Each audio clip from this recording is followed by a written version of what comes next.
being black within the LGBT community, we were talking about just how that changes the lens, not just of how you see things, but how you experience in life.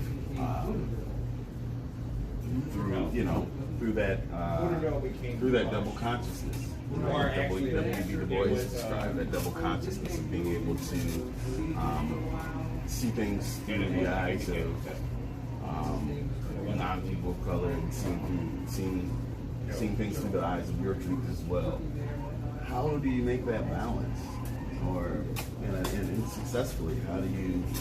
I think it's something that Black folks we all have to do, but specifically, there's another I think aspect to it, being part of the queer community. How does that? How do you navigate that? Well, I feel like people in both communities act like are mutually exclusive, like there's no overlap, and there are. Because I get bothered when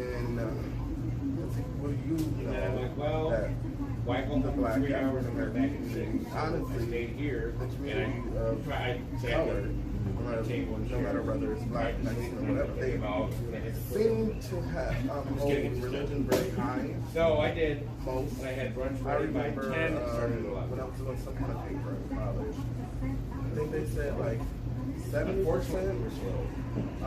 of like the African American People over here identify as like some kind of religion, and that large portion of the community, they also are very against LGBT community. So like just dealing with that in itself is hard. Right. And it's like they always say like no matter how fishy you feel, the first person to clock you will be a child and an animal, and then I like to add Black people.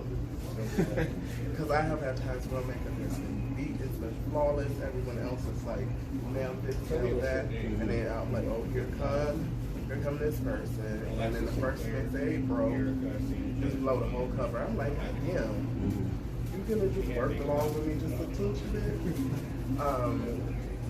So okay, going back to the African American community, it's just like they have no interest, and this is my limited experience in my 27 years on Earth of my particular community. So I'm not speaking about, I'm not trying to speak about the community as a whole.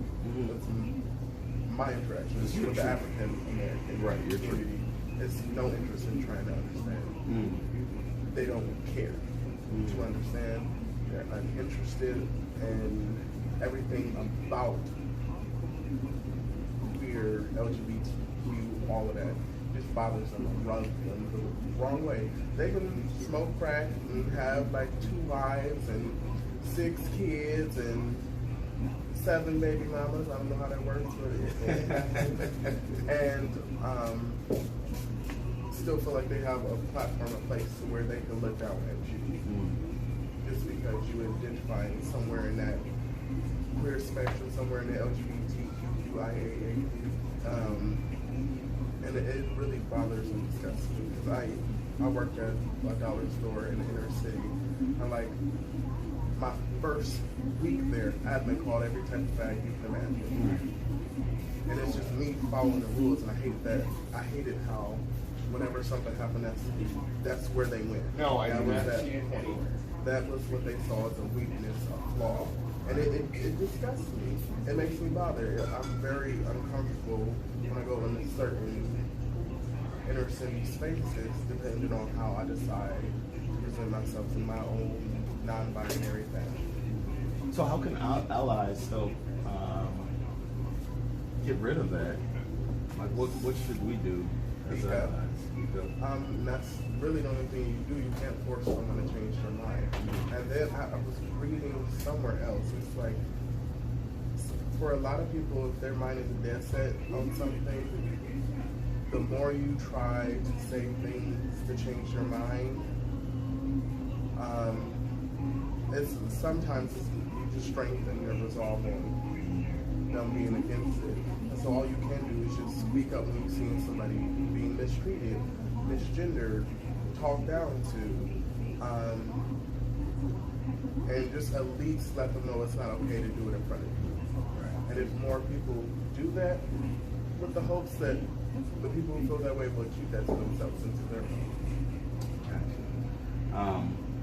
Now you brought up, you touched on a brief issue, I think that needs to be talked about, of safety, right? And being safe, especially in urban communities with the phobia that goes on. How do we protect our LGBT brothers and sisters, you know, and non-binaries? How do we create more safe spaces? Be aware if you know they're going to a particular area to do something, check on them, making sure they're okay. I've had instances where I just walked into a place, said nothing to nobody, looked at nobody, and then there's animosity, there's anger, there's words coming my direction, and they're ready to fight. And I'm like, I didn't even do anything. And that was my whole childhood.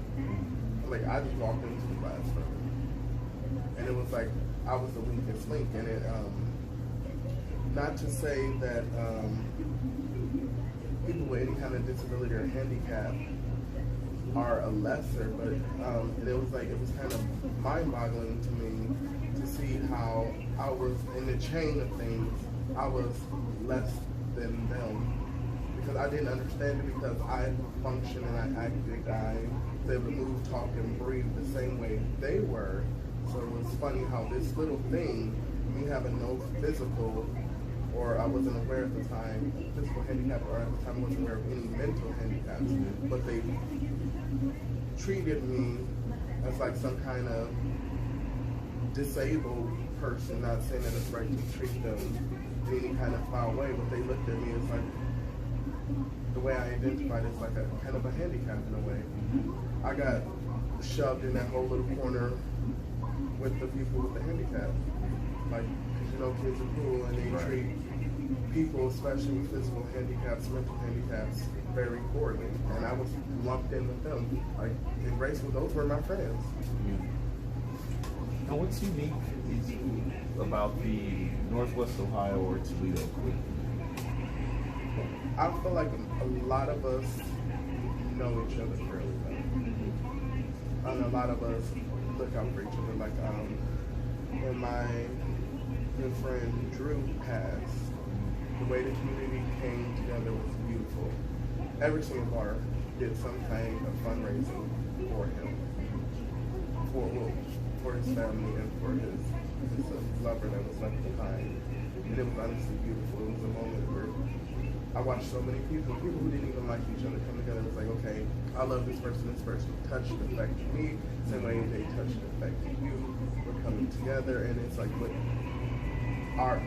smallness of our community, it's easier to do that, because we all know each other.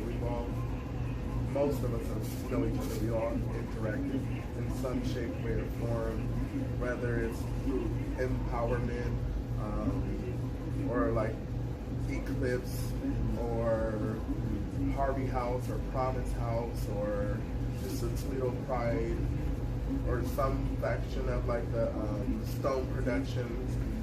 Through some part of that, we interacted in some way. Follow Julian Golden Rule Mack on Facebook or Instagram as we discuss Part 2, Racism in the LGBTQ Community. This is Great Black Swamp Talk. Swamp up or sit down so we all may prosper.